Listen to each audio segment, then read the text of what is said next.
Good evening, everyone. This is Amy Anderson here. I'm the chair of the Behavioral Health Subcommittee, and I'm glad you all could make it. Thank you, Amy. And I know that Vadim will be joining us momentarily. And how about PCCEP staff? Claudia? Oh, let's see. There we go. All right. Hi, the PCCEP Settlement Agreement and Policy meeting. My name is Claudia. I am the project assistant for PCCEP.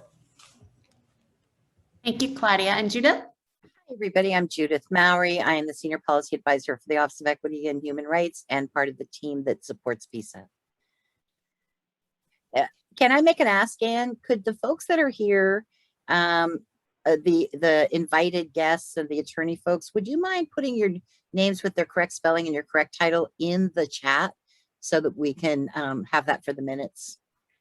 That would make it easier. Thank you. Thank you. And I do know that Franz is here. If you'd like to introduce yourself, please.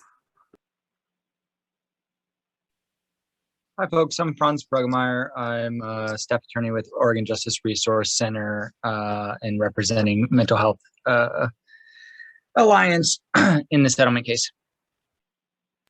Thank you. And Anil? Hi, Anil Kari. I'm the lawyer for the Portland Police Association. I'm multitasking with some family, so apologies for keeping my video off. Thank you, and thank you for being here with us tonight. So I think we will just go ahead. Thank you all for being here tonight. As we know, the Department of Justice and the city entered a settlement agreement in 2014. Excuse me, in the early April, the Department of Justice put the city of Portland on formal notice of noncompliance, and the city did respond.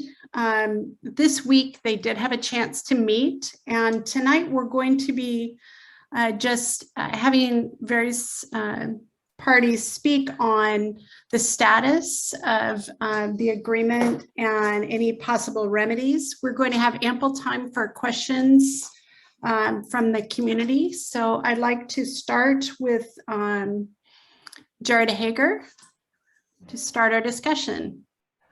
Thank you, Anne, and thanks to the PCCEP for giving us time and a space to give an update on the status of the enforcement process that, as Anne mentioned, we initiated in April.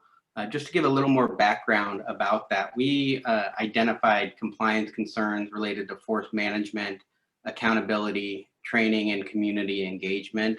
And the grounds for our concerns were laid out in a February 10th, 2021 periodic compliance assessment report. And I'll throw that into the chat. The grounds are also elaborated on in a letter dated March 23rd, 2021 that critiques the police review board process, and further elaborated on in a May 5th letter that addressed Portland Police Bureau's after action review of its 2020 protest response. All of those are public documents and they're posted on the PCCEP website. But when I get a chance after these introductory remarks, I'll throw them into the chat. The city responded to our notice on May 7th, 2021, and to the city's credit, they candidly admitted non-compliance with at least one paragraph in all 4 of the main sections. They challenged our reading on a handful of paragraphs, and they denied non-compliance with 2 paragraphs. The city offered 4 remedies, including training, new computer software, temporary staff reassignments, and a pledge to comply with the agreement going forward.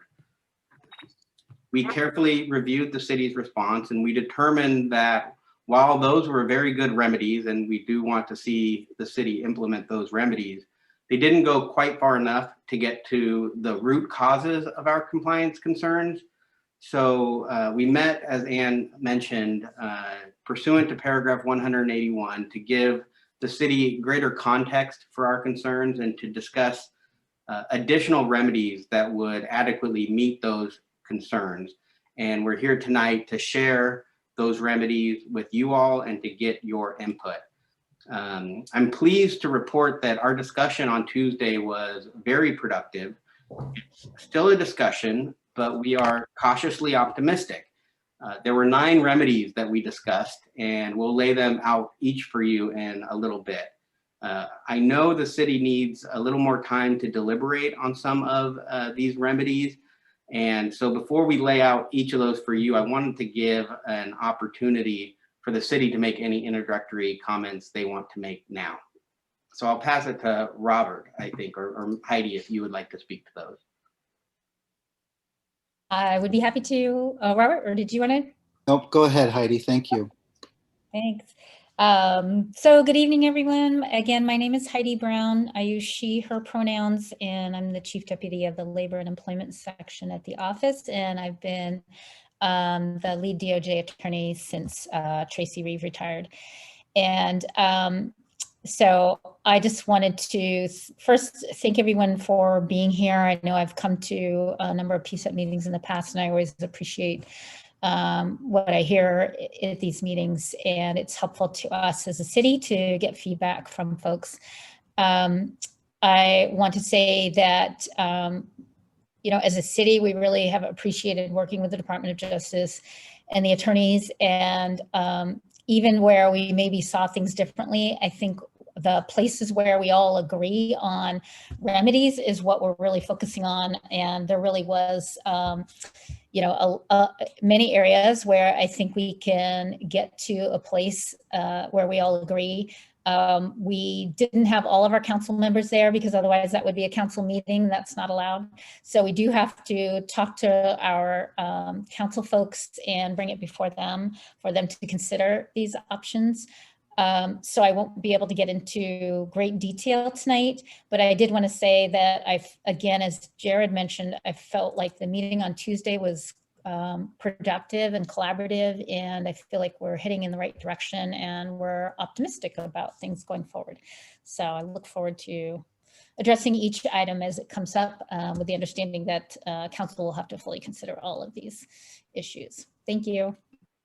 Thanks, Heidi. And the way we're going to run the presentation here is to go section by section. And so our non-compliance concerns dealt with Section 3, force, Section 4, training, Section 8, accountability, and Section 9, community engagement. And we have proposed and discussed remedies with the city in a collaborative fashion, and we're going to go section by section. There are 3 remedies that were discussed with respect to force, and Jonas will talk a little bit about those. I'm going to copy and paste the remedies in the chat so that you all can follow along and have them in written form. Jonas? Thank you, Jared. Thank you, PCCEP, also for having us here tonight. I appreciate the opportunity to discuss with you the potential remedies that we discussed with the city. Let's reflect back for a second, if you will, on the time when we came to an agreement with the city in 2012. The United States Department of Justice went through an effort to solicit from the community their choice of remedies. And we also went through the process of having a town hall and discussing the potential settlement agreement with the public. So we had town halls in person, we had a telephonic town hall, we solicited individual meetings, we solicited group meetings, and we try to gather the best thoughts from the public and the support for the settlement agreement as a whole. And then the city did likewise. Robert can speak to the city's own actions, but essentially the city had a series of city council meetings in which they also collected information from the public. It is important that we reach a resolution in this case. And so it is important that we try to gather support and input. And the goal here is not to have any recriminations. The goal here is to reach remedies. The remedy needs to be timely, and the remedy needs to cover the notice of non-compliance we've given the city on those 4 areas that Jerry laid out. With respect to force, there are 3 specific remedies that we discussed with the city, and the city was in free discussion with us on these as well. The first, the city should implement body-worn cameras for all officers. This also impacts Section 8 of the settlement agreement, accountability, but principally, let's look at force right now. As we found in our periodic compliance assessment report, Portland Police Bureau officers did not always fill out force data collection reports, FDCRs, or after action reports, AARs, as they should. And memories fade over time. And frankly, it's quite difficult in the crowd control scenario to gather all the information that one needs. And it was the fortuitous nature of videos that we captured from other people who recorded them or surveillance videos that in part informed our compliance assessment report. Videos are quite useful. I would like to lay out that we understand some of the concerns with body-worn cameras. Portland's one of the only major cities left in the United States that doesn't have body-worn cameras right now. While there's been some concern expressed about privacy and such, the parties and the court have expressed interest in body-worn cameras in the past. Specifically, when considering the settlement agreement, Judge Simon asked the intervener, the plaintiff, the defendant, and the amici what their opinions were about body-worn cameras and solicited that in a pleading that is on the court docket.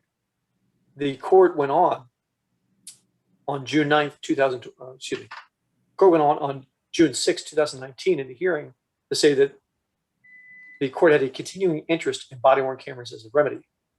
Last year, Judge Hernandez, in the separate litigation, not part of our litigation, also expressed an interest in body-worn cameras as remedy. Now, even though the parties had laid out some interest about body-worn cameras, I would like to address some more up-to-date information since the parties last addressed body-worn cameras before the court. The efficacy of body-worn cameras has been called into question. There are at least 3 recent studies of cities. There are several more, but at least 3 recent ones that inform body-worn cameras as a remedy. In Spokane, Milwaukee, and Las Vegas, there was a decrease in accountability complaints and a decrease in use of force. Accountability more so, force less so.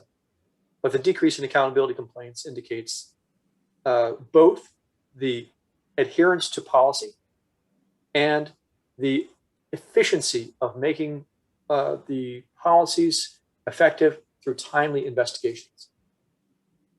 We provided these studies to the city orally, and we're going to provide them in writing to the city as well. There's also a 4th one that we cited to them. It was a Bureau of Justice Assistance funded study done by CNA, it's a private company. They found that the cost effectiveness of the body-worn cameras by reaching efficiency and accountability investigations and reduced judgments, reduced uses of force, reduced overall need for expensive measures, if you will, the cost effectiveness of body-worn cameras could pay for themselves. There's a privacy concern that people have expressed in the past with body-worn cameras. The more modern body-worn camera systems, and there are several out there, and there's one dominant player in the market. Sorry, Joyce, you're unmuted. Okay. Sorry about that. We'll get to questions too, if you don't mind. The more modern body-worn cameras are similar to some of the systems that Portland already has. Portland already has mobile video recorders in their cruisers. The people are accustomed to that already. They already have a system in place for using those. The more modern systems have a means of blurring the faces. So if you want to release publicly a video, that can be quite useful. You may want to blur the faces of the people who are involved. They're portrayed on the video. We have a model that we use in another case of a committee that reviews videos for the sake of public release and for the sake of using them in training. So it's another means of improving training. There's also a way of setting up a public portal for the body-worn camera recordings, such that if the city wanted to release recordings of a particular incident, they could do that. And this is something that we saw in the last lethal use of force. There was a release of the surveillance recordings that occurred during that use of force. And that was informative to the public, and frankly, informative for the city and DOJ about what occurred during that incident. And that right there is a case study in just how useful a body-worn camera system can be. But for the fortuitous nature of there having been a surveillance camera there, would we really know what happened with any sort of assurance?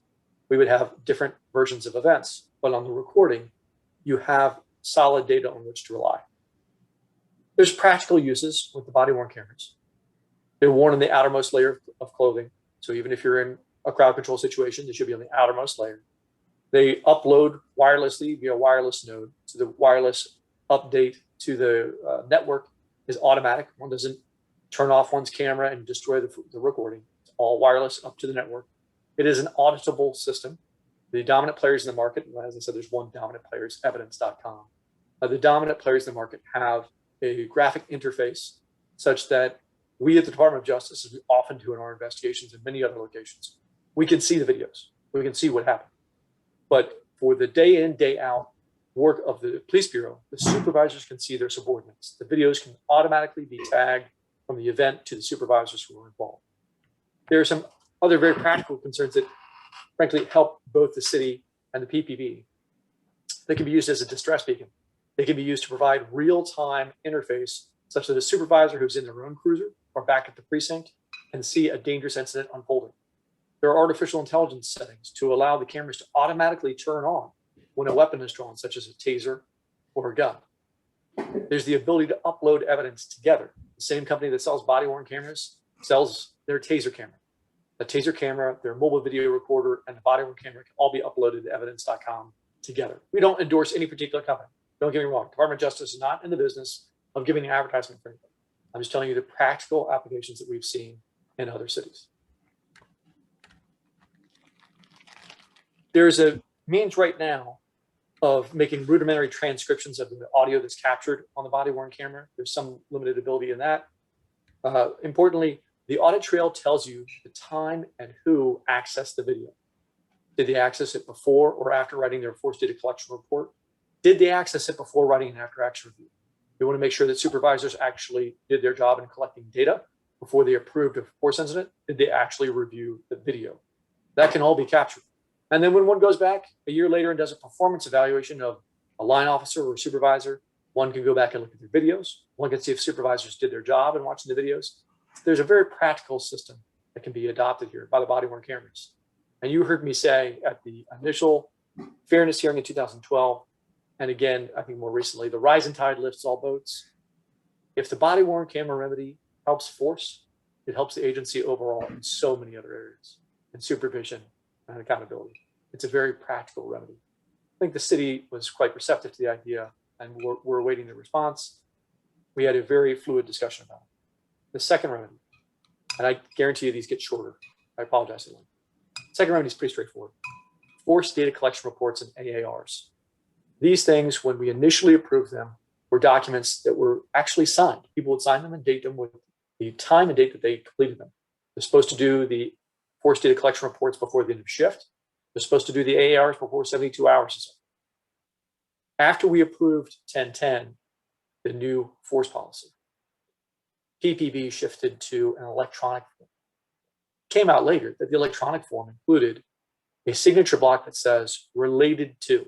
So if one goes back to 2020 and looks at FDCRs and AARs, they'll say related to date X, June 6th, 2020. That form may not have been completed by the end of the day on June 6th or 72 hours after. That form may have been completed much later. The city bears the burden of evidence in this case. The city needs to show that it demonstrates, the city needs to demonstrate that it completes these forms in time for a particular purpose, to manage force. It's important. If you don't do it timely, how are you going to do it? So very straightforward remedy. I think everybody was quite on board with this. I don't think I'm out of my skis saying everybody's quite on board with this simple fix. Have either the software or a hard form, whatever it takes, to sign and date it when it's done. The third force remedy. The city should contract for a qualified outside entity to critically assess the city's response to crowd control events in 2020 and produce a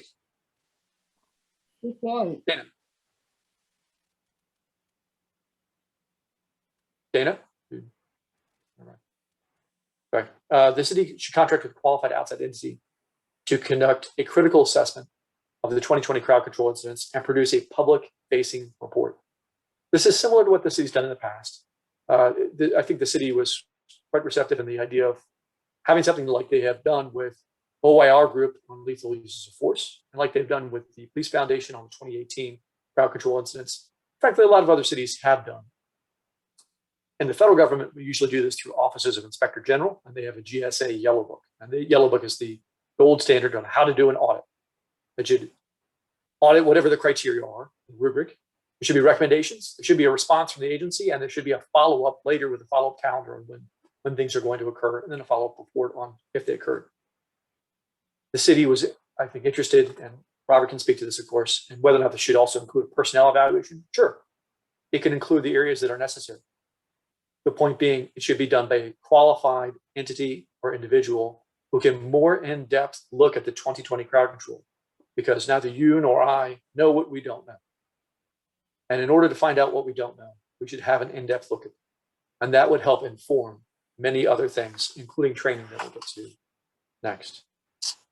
Before we go on from section 3, force, Jared, is it okay with you? We can take questions on section by section. Yeah, I think if the city has any reaction to share, I know that there's still deliberations going on. I would invite them to speak, and then I think public comment before we move to training so that we can keep these in a manageable way. That sound good to PCCEP? That sounds great. Thank you. Great. Well, thank you. Just briefly, as I said, we need to talk about all these with council, but I know that the mayor and Commissioner Hardesty were present and are considering these. Body worn cameras are a big thing for consideration and for council to consider. Department of Justice, as they've said here, went into more extensive detail with us on Tuesday regarding the studies that they've seen. It's regarding body worn cameras. And I also noticed, Elliot, that you put in the chat a link to suggestions from PCCEP if the city were to consider body worn cameras, and absolutely we will review that again to ensure that we consider PCCEP recommendations, and looking for community input into your thoughts about these recommendations as well. Regarding the force reports and the timestamp, I think it's just when you switch from, a manual system to electronic system, sometimes things change. We have already committed to, the city's already committed to and funded Office 365 for the police bureau. That will have an automatic timestamp and the other information that the Department of Justice wants. So I think that will be a easy remedy for the city to address. And then we also are interested in considering the other recommendation of a qualified outside entity to critically assess the city's response. As many of you know, and the Police Foundation did a critical assessment of some uses of force, and we received that study. And so the city has been open to doing that in the past, and we are giving serious consideration to all of these recommendations. So that's all I can say at this time, though. Is there any community feedback so far?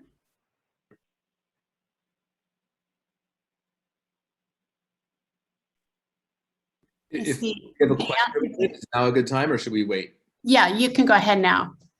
I don't know, Jonas or Jared, does DOJ have a position on regarding the body cameras on who should own the footage or who should be allowed to see the footage and when? I can speak to this and I invite Jared to add to it as well. Ownership of the footage is a part of function of the contract between the city and the entity that it hires, right? The city will have its public record obligations and needs to get legal advice from its counsel on what it should own. But undoubtedly, for us, the requirement should be that the city controls that access such that not everybody could just log in on a website and see one's own or corroborate one's colleagues' body-worn camera footage. So who should see it and when? The supervisors should see it right away. If there's a distress call, individuals may be able to see straight away on their smartphones or their mobile data terminals what's going on, right? Safety is important first. When one wants to do an FDCR, it's our opinion that you should first complete your force data collection report before seeing your body-worn camera footage.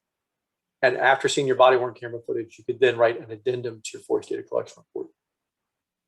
There's some legal reasons behind it, and I don't want to give you legal advice, I only advise the United States, but I'll just say that once an officer views the video footage, they're giving up the perspective they had when they used that footage. Their use of force at that instant is based upon what they saw. And they don't want to get cross-examined later on, why didn't you see what the video shows you should have seen? Well, I saw what I saw and I wrote it down. But importantly, you also don't want an officer to be able to cooperate with one another. We said in our prior compliance assessment report that a lethal use of force that was at a Taco Bell in downtown Portland, we said officers should not have been allowed to see the video footage. We should not have been able to show each other the video footage before completing their interviews and force data collection reports. That allows you to cooperate with one another what happened.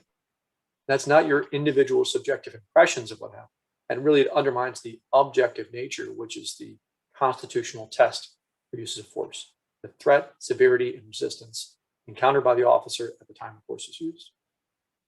And I'll just add that there's a lot of ways to run those issues, and we're still in the midst of a discussion. I think Anil could probably speak more intelligently than me about all of the iterations or options. But at its root, Jonas got the point right. From our perspective, you want to know why an officer used force when they did.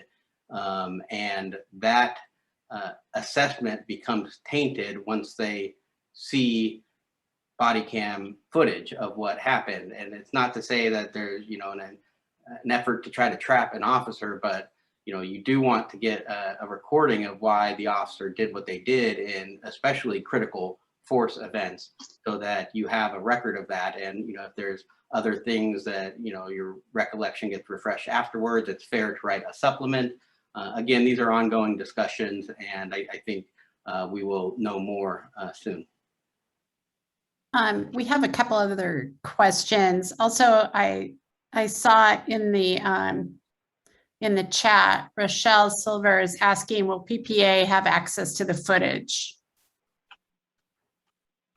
Can I just note that that is a bargaining issue, and so we can't discuss it at that time. But as I believe all of you know, probably we are currently in bargaining with the PPA. So hopefully we'll know more on that question over time. Thank you. And let's see, is it Dan from Portland Cop Watch? Yes, hi. This is Dan Handelman with Portland Cop Watch. And I also posted a comment in the chat that this concept that body cameras pay for themselves, I'm not quite sure that's true. The cost of buying, maintaining, and mostly storing and then retrieving footage, and under Oregon law, you have to blur out the faces of everybody in the footage if you're going to release it publicly. Then somebody has to sit and review all that footage, the hours that are going to be spent by these supervisors or even special technicians. That has to be figured in. So they're going to be very, very expensive. We are, of course, a group that's called Cop Watch because we advocate for community members to record what happens when the police are interacting with the community. The body-worn cameras point outward from the police officers, not at them. So you're not often seeing what the cops are doing. And we have read a study that said that it's 80% more likely that a district attorney is going to use body-worn camera footage to prosecute a community member than that they will prosecute a police officer for some kind of misconduct. And actually 80% is generous. It's much higher. The odds are much lower that they're going to use to prosecute a police officer. So our concern remains that these are going to be used to prosecute community members, particularly community members who are already vulnerable and more often targeted by the police, including people with mental health issues and people of color. So we're not, to be clear, our group is not opposed to body-worn cameras. We also have, like the PCCEP, we have a list of guidelines we'd like to see go in place. And one of the key ones is one of the ones Mr. Geisler was addressing, in which I'm very disturbed that the city is willing to bargain with the police about, which is whether or not the officers can look at the footage before they write their report. As Mr. Geisler very well laid out, the constitutional test for whether force was appropriate is what the officer knew at the time, not 20/20 hindsight, and that includes the officer's 20/20 hindsight. So for them to go back and look at that footage, and I'm not quite sure how that squares away with the idea of writing better reports by using the camera footage, because it will taint, as you said, it will taint the officer's point of view. So I just want to make it clear, and also in my comments specifically about finances, our studies of police misconduct payouts shows that the city pays out an average of about $600,000 a year, and many of those are things that won't necessarily be affected by the existence of body-worn cameras, including, and I didn't hear anybody talk about a study that says that body-worn cameras reduce the incidence of deadly force, which are the biggest payouts that the city has. So those are my comments for now, and thank you. Thank you. And if you don't mind, I'd like to briefly address that. Is that okay? Sure, go ahead. So, Dan, thank you very much for your comments. I hear you. Let's not let the goal be the percentage of convictions of officers or individuals, but the goal be the journey toward the truth and preservation of civil rights. Those should be our objectives. I can tell you that if you look at DOJ's website for the criminal section, not my section, but the criminal section, Civil Rights Division, they prosecute police officers under 18 USC 242. And very frequently, you'll see that those prosecutions are based upon body-worn camera footage. I will note that in civil cases under 1983 claims that plaintiffs bring, that body-worn cameras are frequently used in order to get the clarity on what happened. And yes, there's not as huge payouts in Portland as other cities. Thank God. Let's not have the basis for those payouts, because one would want unconstitutional uses of force. Our job is to try to protect the civil rights of the individuals so that there are not unconstitutional uses of force. Nevertheless, the costs associated with it are costs that you already pay police officers to do in many respects. You want them to be supervised. You want supervisors to be on scene when they can be on scene, and you want supervisors to review the uses of force. This is not a question of whether or not it costs money for the supervisors to do their job. The supervisors are obligated to do their job under this settlement agreement and the Constitution. And I just want to add that this is a proposed remedy for our compliance concerns with accountability, sure, but also with the force reporting and the review requirement. And we're open to alternatives if you have them, but in that chaotic crowd control situation, body camera footage in real time preserves the record of that interaction that is and was lost in 2020. Thank you. Casey? Thank you very much. And I apologize for the dramatic backlighting that comes with this time of day for me. So just for the context, again, I'm Casey Lewis. I'm the attorney for the Mental Health Rights Project with Disability Rights Oregon. And I just wanted to chime in on the body camera issue as well. When people who have mental illness are encountering police, it's often at incredibly vulnerable, incredibly difficult times in their lives. And I think one of my major concerns when it comes to the body cameras is the fact that we have in recent times had a number of incredibly high profile incidents of the Portland police leaking information in order to make their political opponents look bad.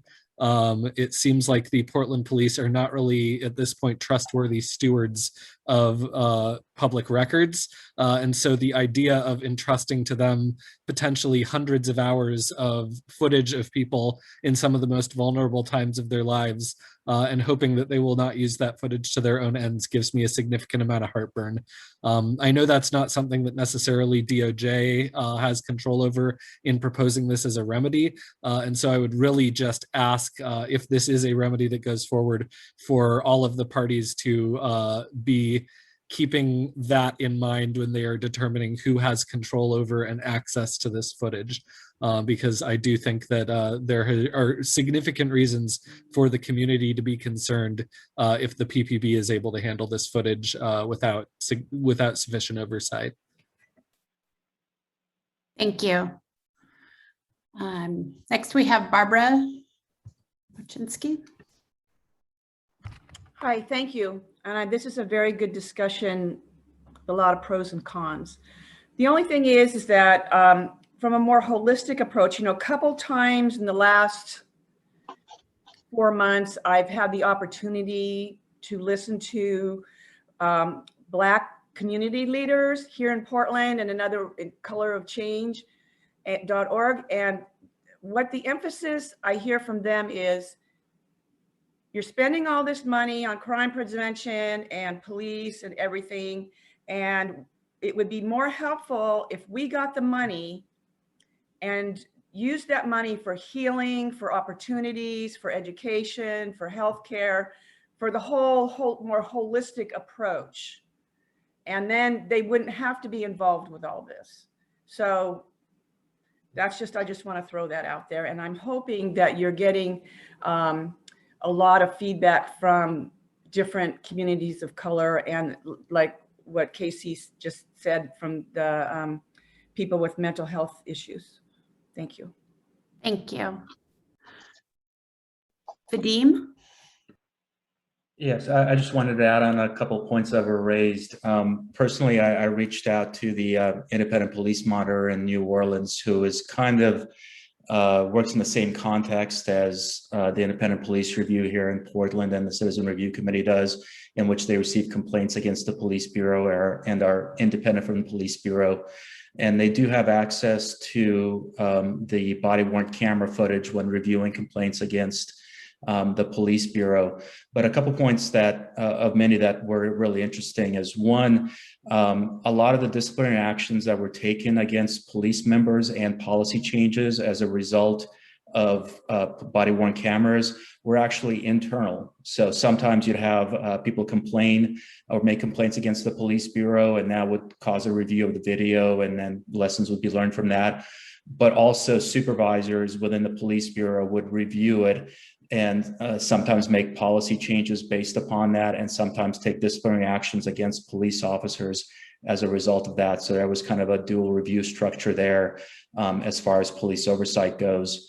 And then also with respect to what Casey Lewis mentioned about the mental health aspects, the Independent Police Review Office over there, monitor over there, noted that in the internal reviews of some of these interactions with people experiencing mental health crises, they were actually able to learn through the video reviews when police might not be the best individual to be called to certain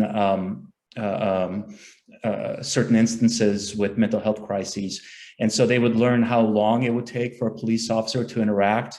And in fact, they were able to ascertain that due to the time commitment and due to the perhaps incompatibility of the police officer's training with the needs of the person in mental health crises, that someone other than the police would be better in addressing certain kinds of calls. And at least from the discussions we had, it was a kind of a light bulb moment for the police, because until they saw these video footage, they didn't realize what the interactions actually entailed and how much time they took, and that perhaps there would be some other resources available that could better be focused on those type of interactions. So I'm hoping to bring in the Independent Police Monitor for a discussion later on in August. But there were a lot of these points were addressed in some of these other jurisdictions that do have body-worn cameras already in place. Thank you, Vadim. Jared, back to you. If there's no other comments, I think we'll move to the training section, where we have discussed 3 additional remedies to the city's proposal to offer new revised training to its members. And Jonas will discuss these. I'll copy and paste them into the chat.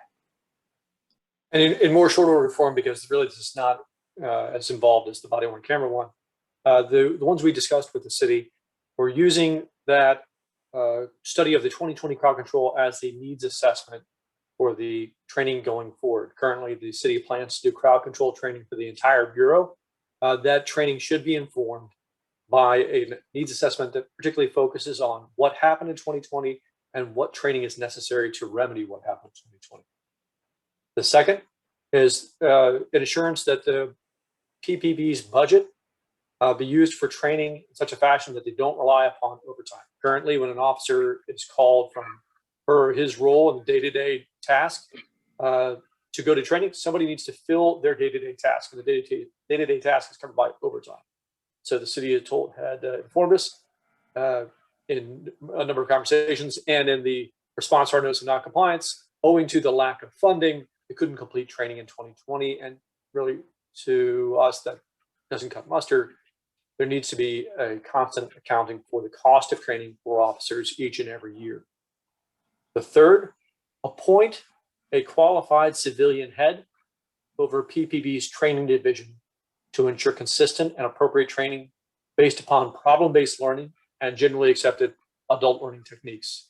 This is a model that's used in many other places, and PPB, like many others, as officers go into a role for a year or 2 or 3, and then go to their next roles. They get promoted out as they have to backfill a person who was promoted in another position. So if you're a captain, you may have to go over to a precinct because that captain became a commander. The effect being that when the sworn members are in charge of training, they're there for a short period of time, and they are not necessarily trainers. They've been fortunate in having at least a couple of people who are also professional educators, but they've had some people that are not at all. The civilian dean, like the model used in LAPD and NOPD, is a person who is there to ensure that there is consistent training. All training runs through the training division, not insular on its own, and that there are lesson plans that both meet the DPSST, the state post requirements, but also the standards of the settlement agreement and Portland policy. And then they quality control the training by doing what they call teachbacks. Each time you do an in-service of 20 or 40 hours worth of class, you shouldn't be delivering that the first time to your first class. You should be delivering that to the civilian dean. That civilian dean is the person who helps the instructor develop and helps the class become more perfected. Nothing's going to be perfect overall, but this is a huge step forward if it can be achieved. Make sure the classes are consistent and that they are scenario-based as required by paragraph 84 of the settlement agreement. So that's a very quick recitation of the three remedies: needs assessment, budget, without overtime, and the civilian dean. Are there questions on those three after Robert and Heidi address it? Thank you, Jonas. And I think, again, this is something for the council as a whole to consider, especially budget issues. You know, a civilian head for training, it would also be a budget issue, but it's something that the city is very interested in considering this proposal, and are excited to look into this as an option. I did want to clarify in the city's response that we that the police bureau had said that the reason that the training couldn't happen was the pandemic, the protests, and then one factor that the police bureau cited too was the budget impacts as well. So I just wanted to clarify that one point, but we are very interested in these proposals and hope to get back on this soon.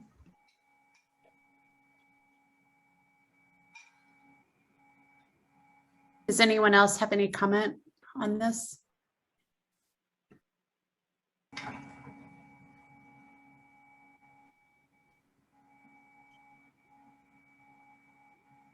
There are no questions. We can move on to accountability.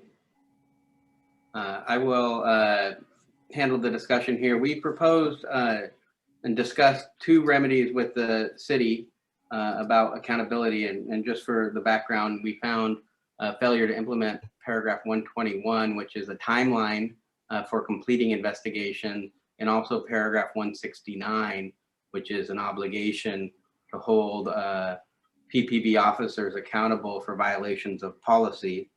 And body-worn cameras, as Jonas already discussed, is part of a remedy we think is appropriate for accountability. The other two remedies are, first, that the city should identify and hold accountable RRT lieutenants and above who approved force without adequate justification during the 2020 protests. And the rationale here is, you know, with an underestimated 6,000 plus uses of force, it's really difficult to locate all of the out of policy uses of force at this point. But what can and must be achieved to attain compliance is to hold accountable the high level supervisors who promulgated and or approved the concept that passive resistance is sufficient to use intermediate force weapons. The idea that the crowd control policy stands alone and doesn't require force used in a crowd control context to comply with Directive 1010, which otherwise governs force. Now that's a misinterpretation of the policies, and we believe there would be an irreconcilable inconsistency with holding officers accountable for using force, but not the supervisors who directed them to or approved it after the fact. And because it's not too late to hold supervisors accountable, we believe that's an appropriate remedy in this case. The second is we've heard from the city council, we've heard from the voters that the current accountability structure in Portland is in need of change. And indeed that ballot measure to create the new voter approved community police oversight board was passed with a resounding favor. And so if the city's proposal for addressing timeliness and quality of investigations and also effective discipline is the implementation of this new voter approved board, the city should propose amendments to the agreement within 90 days and formulate a plan for an orderly transition to that board and full implementation of the board. The current situation causes uncertainty about how the city is going to satisfy its obligations under the agreement. We know that there has been some retention issues at IPR, and we believe that codifying this change and understanding the implementation of a transition to this new oversight board would best ensure that new and existing complaints of misconduct are appropriately investigated and reach timely findings and include the appeal rights as required by the agreement. And so with that, I would welcome the city's response and then any questions. Thank you, Jared. So I first want to say that the city and council is very committed to accountability. And this is absolutely an important piece of the settlement agreement, is ensuring that accountability occurs. And so we are looking at these as options. I will also say that council in the budget for this year included a budget note committing to funding IPR positions throughout the process of any transition to the Community Oversight Board. So council is absolutely interested in ensuring that our existing system remains effective and functional through the transition. So council is absolutely committed to this, and we will again consider these and get back to Department of Justice on this. Thank you. I actually have a question. Maybe I didn't hear her. Is the city going to do a transition to the voter community oversight board that the voters approved last fall? So, and I think, as you may know, the city is in the process right now, council of, they have received people who are interested in being on the commission. Each council member selected folks to be on the commission, a commission of 20.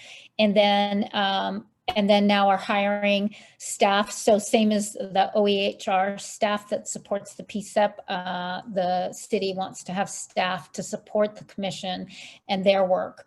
And so once that commission is formed, and that should happen very soon, then the commission will have 18 months to review this. The city wants to ensure that it adopts best practices. There have been other cities that have adopted oversight boards that have not done very well, and we do not want to make those same mistakes. So in that time, there will be a period of time when we transition over to the new oversight board. And in that time, we need to ensure that we continue with IPR and the Police Review Board and the Citizen Review Committee. The system that's currently in place needs to remain in place throughout that process until the Community Oversight Board is fully up and functioning. So long way to answer, yes, there will be a transition. I apologize if I got too wordy. Thank you. Elliot? Yes, so I had a question for Jared or Jonas with the DOJ. If right now the community has been asking for data to understand what kind of discipline happens, and not specific names, but raw data to get a sense of how the accountability system is working.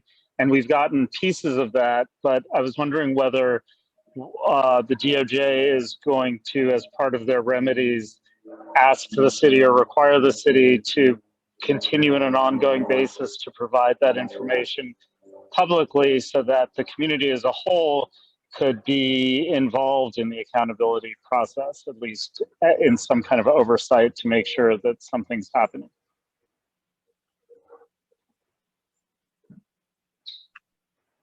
We have not included that or discussed that remedy with the city. I hear what you're saying, and I could see some value to that. It'd be interesting to explore, and I think PCCEP is a good place to explore that as well. If that were put into a recommendation, I'm not sure what sort of constraints the city might have on what it could release. That would be a better question for Heidi. Jonas, do you have any comment on the idea of making a public dashboard of discipline decisions and outcomes, I hear you saying, Elliot? There are two models with which I'm familiar. One is some cities by public records requests release the letters publicly as it is. And it's usually just the outcomes. They can't release an internal administrative investigation that doesn't result in discipline. And I think you probably have access to the outcomes of at least the major incidents already. There were billion reports on this. The second model is one where private groups, advocacy groups, have taken those public records and compiled them. So if you all are familiar with the Chicago investigation that I did for a couple of years, one of the groups that collected those data was the Invisible Institute, as they call themselves. And they compiled those data into crowdsourced a map and individual names, number of complaints, and results of the complaints. And all of those data were available under the Illinois Public Records Law. So they requested it, and then they compiled it themselves. And then Thank if I you. could respond, Elliot, if you want to, if the PCCEP would like to make a recommendation to the city, we would absolutely consider that. Thank you. Great. Did you have a follow-up, Elliot? No, just thank you. Okay, thanks. All right, Vadim? Heidi, sometimes it takes a long time to actually hire people as support staff for some of these organizations. Do you have any kind of estimate as to when you expect the first meeting of the new commission to actually convene? I'm not sure. I think, I know that many council members are going to be away during August, and particularly Commissioner Hardesty, who's been, as you all know, in the forefront of getting the oversight board or commission pulled together. So I know that she is very focused on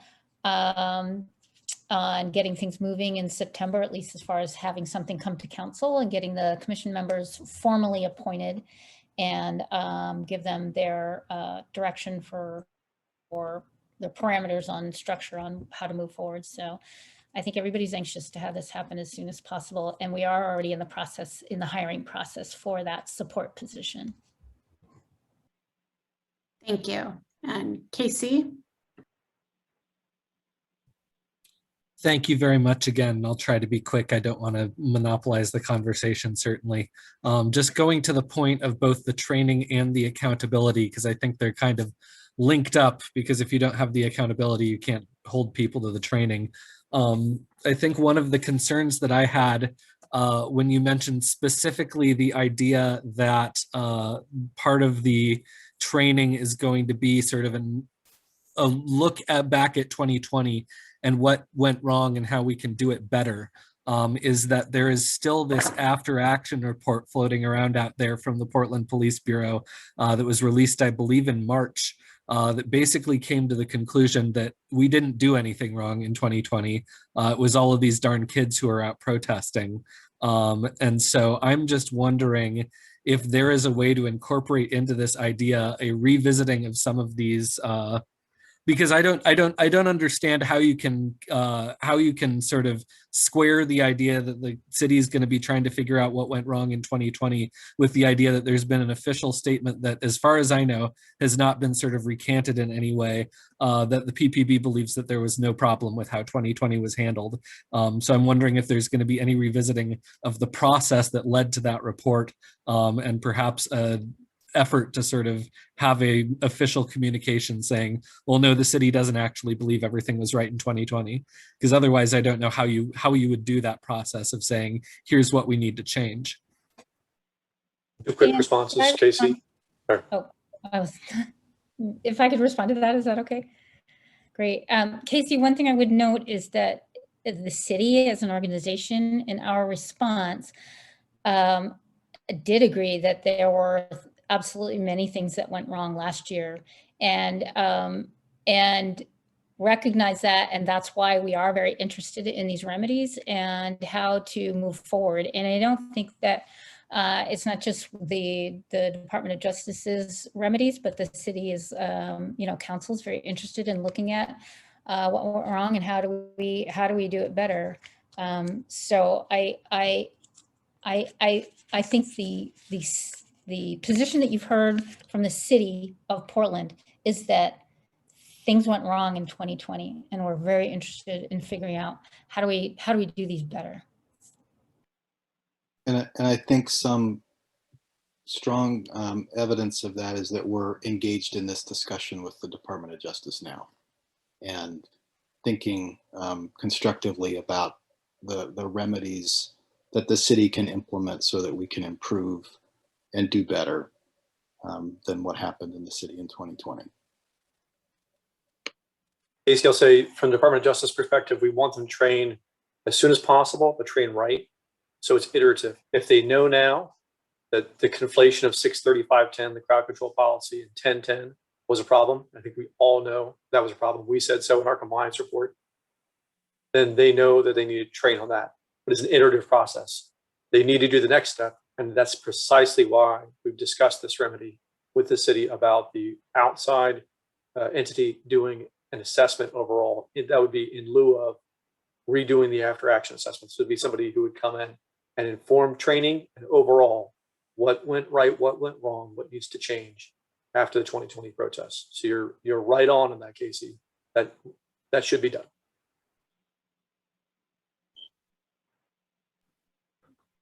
Thank you. Dan, do you have another comment? Yes, I do. This is Dan Handelman again with Portland Cop Watch. The reference to the Police Foundation report that the city paid for, I read that report, and it was very much done from the point of view of the police, and I feel like that's also how the city's report was put out. And I think what's missing is the perspective of protesters, the people who were subjected to over, as Mr. Hager said, were subjected to over 6,000 uses of force last year. And I think that as you are revising the training and trying to do best practices and comply with the existing policies, although maybe those can be rewritten, you should note that the Citizen Review Committee just put out their own report about crowd control. The Training Advisory Council reviewed the training that's being developed right now to be given to the whole Bureau, and they had a lot of comments about that. They just released that at their meeting last night. I also, just in terms of the discipline table that Mr. Young was talking about, the Washington, D.C. annual report from their oversight board, for example, I'm sure there are other ones, but they list what kinds of discipline were given out for what kinds of misconduct, which has been lacking in Portland's reporting for as long as we, Portland Cop Watch, have been around, which is almost 30 years now.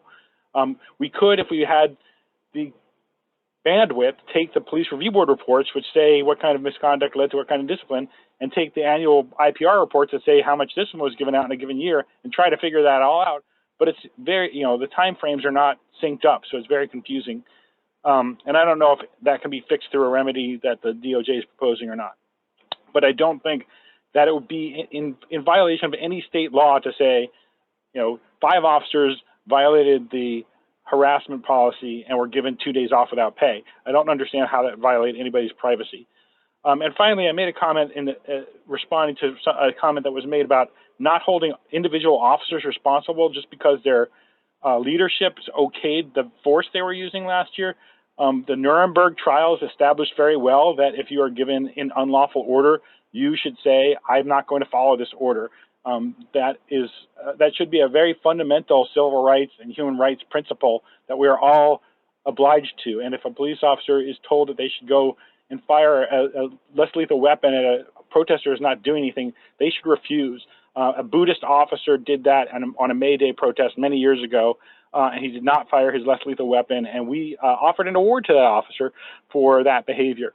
So I think that I'm hoping the DOJ, maybe I misunderstood what you were trying to say about not holding individual officers accountable, but that was a very troubling thing to hear. Thank you. Let me clarify, Dan. It's not that we don't think individual officers should be held accountable for violations of policy. They absolutely should be.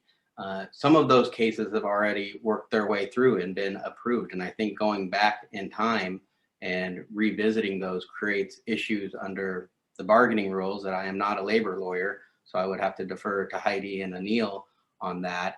And it's not that this is an either or, but one thing that can happen here is holding the command staff accountable for the, improper analysis or interpretation of the way crowd control policy interacts with force policy. And so that's why this remedy is phrased the way it is. Jonas, do you have anything else you might want to add to that?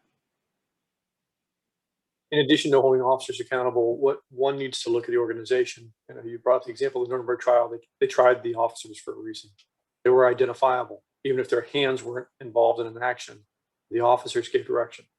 Here too, and it's not really an apt comparison. I hate to buy into the comparison, but here too, officers who instructed or ratified the concept of inflating those two policies, one needs to hold them accountable, and that's not to the exclusion of holding officers accountable for individual incidents. If those officers are identifiable and there is an allegation raised, there needs to be an allegation raised. Could I revisit the misconduct answer I gave earlier? Was with respect to individual officers. So the metadata is different than a compilation of individual officers' complaints. If you want an example of a metadata report on the types of complaints filed, I can post into the chat the NOPD annual report from the Public Integrity Bureau. And that's a model of how to report on integrity on a system-wide level, not an individual level.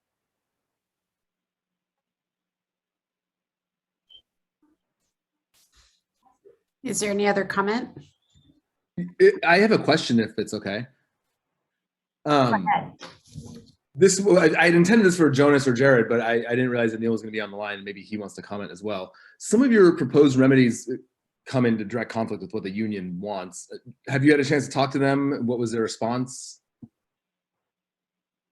We have had a chance to talk with Anil, the representative for the union.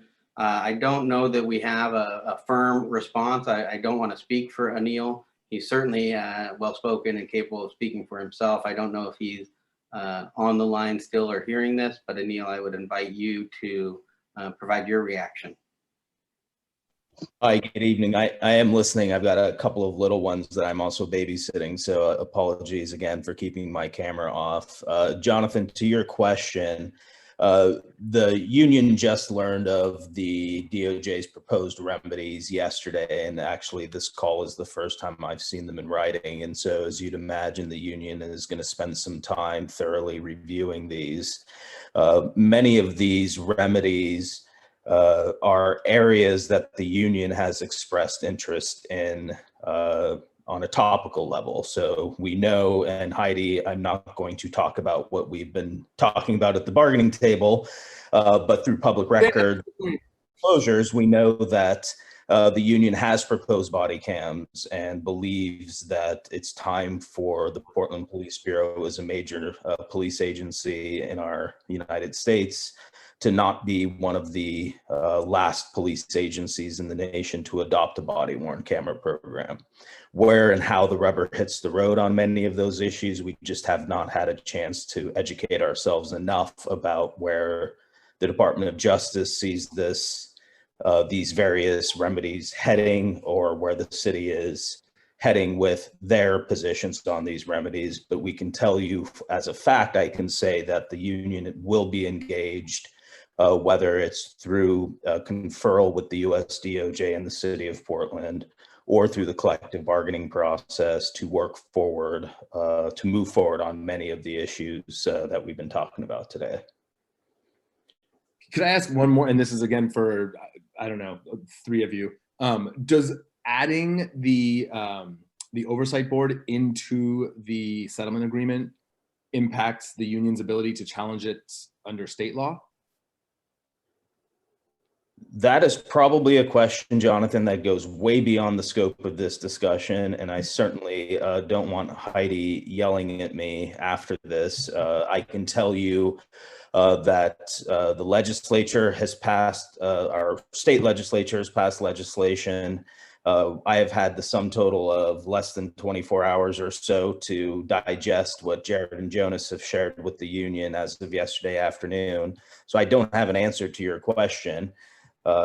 Jonathan, but rest assured that the city and the union have been in active discussions at the bargaining table about and offline about how we're going to move forward with legislative changes and how we have to move forward with what the DOJ is proposing. And I'll just add, and Jonas, I think, can supplement what I say. A federal court order is not going to be undone by state bargaining law. And so under the supremacy clause, a federal court order would take precedence and could not be overturned through the state bargaining process. So we do see some value in terms of the certainty and clarity that can be had from the amendments that we think are an appropriate remedy in this case. I was shocked to hear the United States lawyers cite the supremacy clause right off the bat, Jared. In all seriousness, there's a lot of courts on the consent decree settlement agreement area have spoken at length about whether a federal court can unilaterally change a collective bargaining agreement without a judicial finding of liability. I think there's some Ninth Circuit case law on that. But a lot of that's going to be beside the point, because we also have to reconcile, regardless of what the U.S. Department of Justice wants, we have to reconcile what the Oregon legislature has done. And so the Oregon legislature has given us some direction. Senate Bill 621 has given us some direction. What that means exactly, we don't know yet. Us lawyers, both at the city and with the union, are still trying to suss out what the implications are. And certainly, I don't think federal courts are in the business of completely overriding the will of state legislatures. And so as lawyers, we're often tasked of finding a way to reconcile various federal and state laws as we move forward to some sort of reconciled system going forward. What does that mean in terms of actual bargaining obligations? What does that mean in terms of, can this thing survive? I think it's premature to answer those questions, at least from my perspective. I just want to really quickly chime in that, I think that there's, obviously the city and council are committed to the oversight board. There's Senate Bill 621, as Anil just mentioned, and that that has now included in subjects that don't need to be bargained, a community oversight board that was passed by voters. So obviously, Anil and I may go back and forth on what that means and debate that, but the city feels like we're in a good place with our oversight board and moving forward.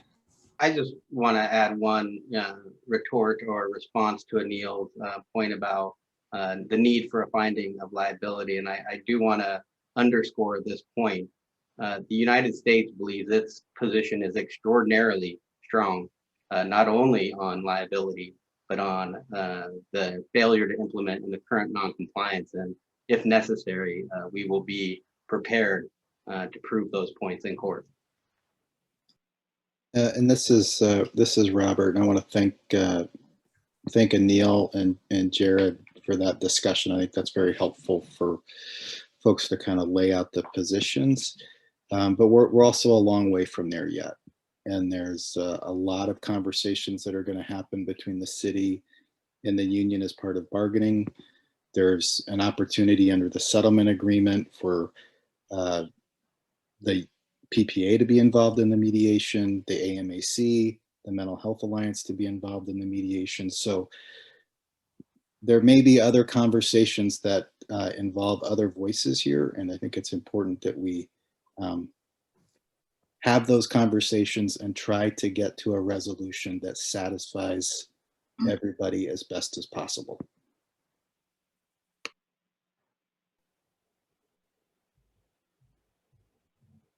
Thank you all. Jared, do you want to move on? We have a little bit less than 15 minutes left. Do you want to move on to community engagement? Thank you, Ann. Yes. Community engagement, we found failure to implement paragraph 150, which requires precinct and community meetings. The city proposed a remedy that we agree with. Their remedy was to comply with paragraph 150 going forward by issuing their annual report for this year before the end of summer and holding the 3 required precinct meetings, at least 3. They can do more if they like. And that remedy is adequate to us, provided one caveat. And, given there's been a history with the paragraph 150, we believe it's appropriate for the city to release that annual report and hold those meetings before the end of summer, not just this year, but every year in which this case is ongoing. And so I'll put that in the chat and welcome the city's reaction to that and any community comment. Thank you. Thank you, and I'll be brief. That, as Jared said, the city proposed this as a remedy for this year, and we're giving very serious consideration to the DOJ's suggestion that it just be implemented going forward. So, thank you. Is there any additional comment? Oh, I see Dan. Hi, yeah, well, this is Dan Handelman again from Portland Cop Watch. I've said this many times to PCCEP and to the DOJ and to the city that these meetings are so poorly publicized that my group, which follows police actions a lot, didn't know they were going on. That last year, the DOJ and the compliance officer weren't invited to these precinct meetings. That last year, the entire presentation of the PPB's annual report took 8 minutes at City Council and didn't cover the topics that are required for the other public meetings.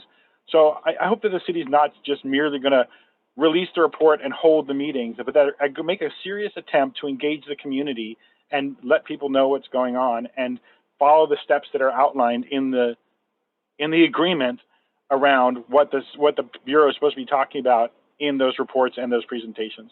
And that's my comment. And thank you, Dan. I just want to say that the parties discussed that as well.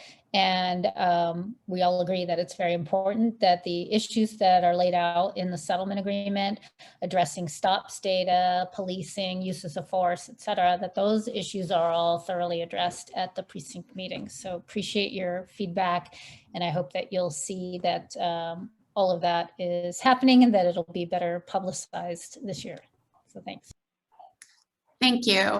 Maxine Bernstein. Thank you. My question is regarding the body-worn camera remedy. Has the Justice Department offered any federal grants to the city to cover the cost, or has the city applied for any federal funding? I think the answer to that is no and no. I don't want to speak for the city on what they have applied for. There is an extensive grant program through Bureau of Justice Assistance, and that is available, I think, to the city if and when they want to apply for it. And I think, Maxine, for the city, just that obviously this is something that council needs to make a decision about, and then we can look at the next steps as far as funding. Thank you. And Alex Zelensky. Yeah, thank you. I know this is the first kind of public response from the DOJ to the letter the city sent regarding compliance in May and early May. I'm curious if Jonas or Jared could kind of share your reaction to the letter you received from the city, which essentially accused your jurisdiction of making the situation worse during the 2020 protests, and among other things. Thanks, Alex. We proceeded to the paragraph 181 meeting because that response didn't satisfy our compliance concerns. And we do understand that the city was making an effort, or at least this is how we perceived it, making an effort to excuse non-compliance to the extent it was beyond their reasonable control. And if you look at paragraph 183, that is a valid excuse for the judge in resolving a motion to enforce to credit. That is not our role to excuse non-compliance based on those external factors that may or may not have been beyond their control. I will note, and I think I've noted it before, that many of our root causes of concern arose in May and June, which was before the federal law enforcement response. So we think there's a good factual defense, but also, more importantly, if you look at paragraph 183, even if the court finds that a breach was beyond the city's reasonable control, the settlement agreement still gives the court the power to order or issue equitable remedies. So, even if the city prevails in that, we believe that, there's still a need for the remedies that we propose.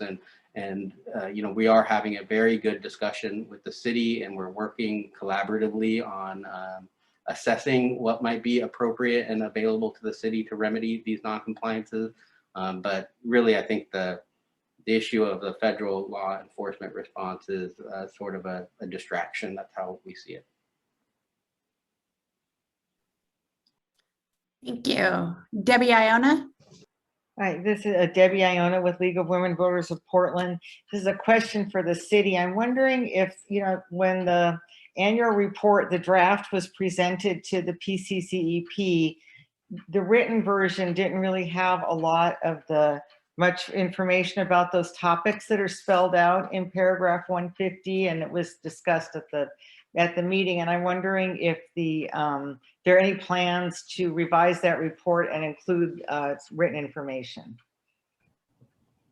Thanks, Debbie. At this time, the city has received the information back from the PCCEP, and I know that PPB, who issues that report and brings it to council, is considering the feedback from the PCCEP and incorporating changes based on that feedback. So it's currently in process, and I can't tell you where they will land at this time, but absolutely they're considering that feedback. Okay, great. And then one more thing, I've heard over the years that I've, come to meetings, how sincerely it appears the Police Bureau wants to improve its connection relationship to the public. And, when I first read the settlement agreement many years ago, I thought it was pretty clear that this idea of the annual report and the precinct meetings was like one way for the Police Bureau to do that. And I just hope that this year they will really take that to heart and, let us know when the meetings are happening and really have a substantive discussion with the public about these important issues. So thank you for listening. Thank you. And as I said, I know the Bureau is looking at ways they can get the message out, and their website, Twitter, and other places, and PCCEP. So to get the message out for when the precinct meetings will be held. Thank you. Rochelle Silber. Yes, I have a couple questions for Jared or Jonas. My questions are, if the city agrees to these 9 remedies, what is the next step? That's my first question. And the second is, how do we know that, or who would be responsible for making sure that the city was in compliance with their agreement to the remedies? Thank you. One of the remedies at least calls for an amendment. And the last time we did an amendment process, that amendment process had to go through the approval for the chain of commands, both at the Civil Rights Division of the U.S. Attorney's Office and the City Council. The City Council held hearings and took a vote. That same expectation applies now, should any of these require amendment to the settlement agreement. As it stands right now, we don't know if other portions of the remedies would require further amendment. The devil's in the details, as the saying goes. We need to continue discussions. That would be the next step. And in those discussions, try to define the contours of the remedies. In any respect, the United States is the monitor of the settlement agreement. The United States will remain the monitor of the settlement agreement. And we will determine whether or not the defendant, in this case, the city, is in compliance or not in compliance with the terms of the settlement agreement.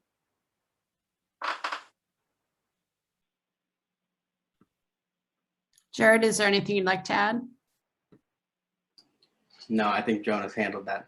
Thank you. Thank you. And Maxine, do you have another question? I'm sorry, I didn't take my hand down, sorry. Okay, is there any other questions? Or any other comments people would like to include this evening? If not, I want to thank everyone for being here this evening. We are recording this. It will be uploaded to our website. And I know that Claudia has put our website in the chat. Our next full board meeting of PCCEP is next Tuesday, and we hope to see as many people as we can at that. And please be aware, we are also monitoring what's going on this agreement. We also want to note that there will be a court date on August 24th at 9 a.m. On the settlement agreement. So thank you all. And also you can reach out to PCCEP and PCCEP members by going to our website. All of our members, our emails are listed. And once again, thank you so much for being here with us tonight. Thank you for having us, Ann. Yeah, Thank you so much. Everybody. Thank you. Good seeing everybody. Good night. Good night, everyone. Everyone, good meeting.